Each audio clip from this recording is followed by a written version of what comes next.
We're talking about the leadership of God. Brethren, when you find yourself, you are under the leadership of God. You are under the sovereignty of God. You are under the control of God. That is what sovereignty means.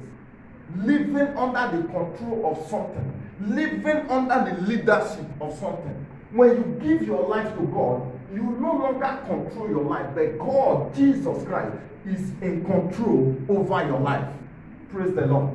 The sovereignty of God. Sovereignty means what? The government of God. Believers must live under the leadership of God. Anyone that is assigned to go to heaven, you must live under the leadership of the Most High God. Amen. Amen. But when you have not known God, you can control yourself. You can dictate for yourself. But immediately you give your life to Jesus, you no longer dictate for yourself. There are some things you want to do. God will not want you to do it because it does not bring glory to himself. Therefore, you are living under the leadership of the Most High God. Praise the Most High God. Hallelujah. Hallelujah. Amen. So everyone that finds themselves in the hand of Christ is under the leadership of Jesus. He is the head.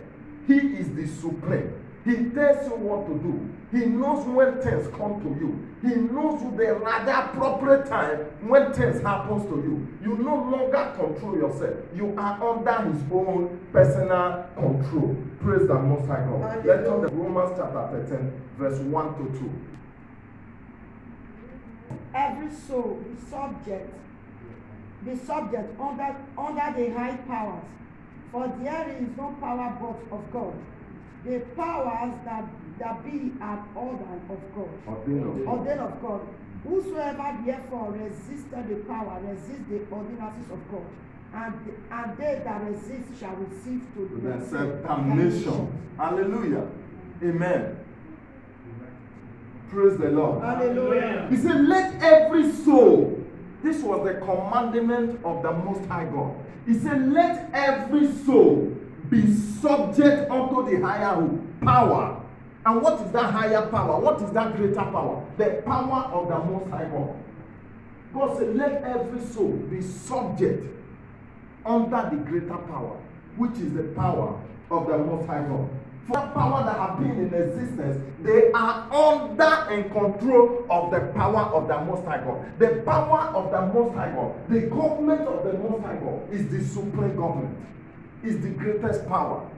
So every other power that have been existing, they are all of make of God, but they are under the subject of the power of the Most High God. The greatest power lies in the hands of God. Praise the Lord.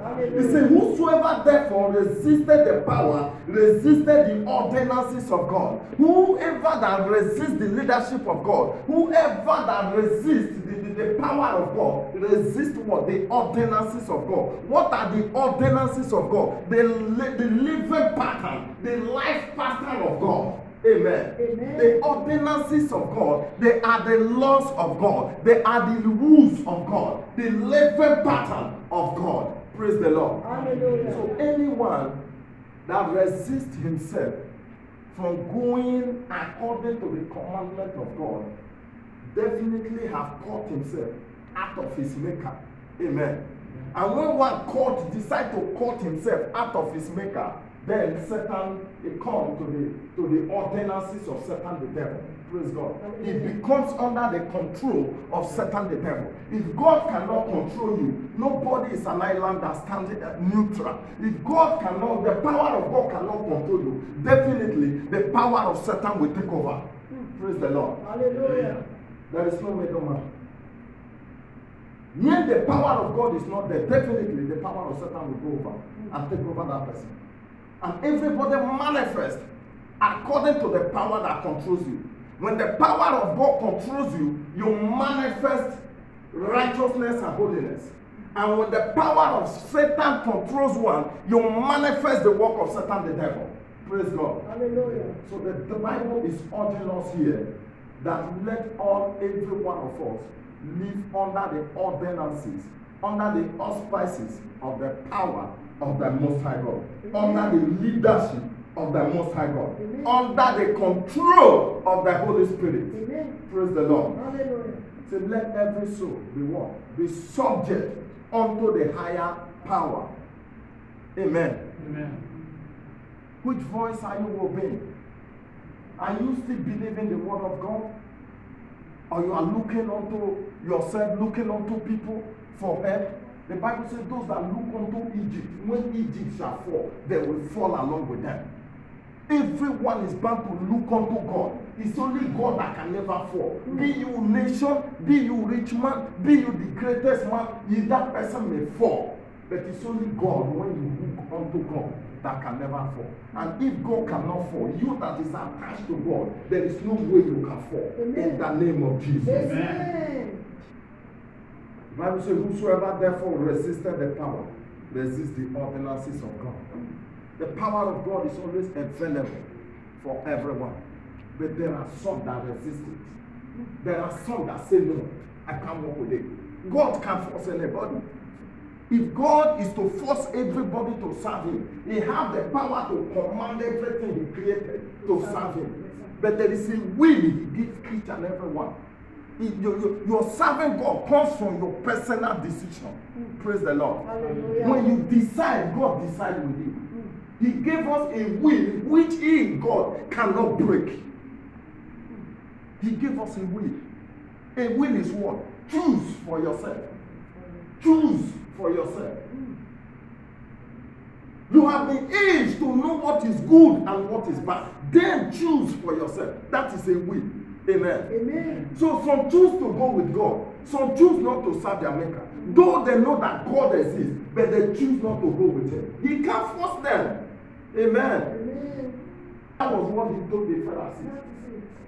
If my kingdom is of this earth, you have no power to lay hand on me. But because this earth is not my kingdom, you can do whatever you want to do. I have my kingdom.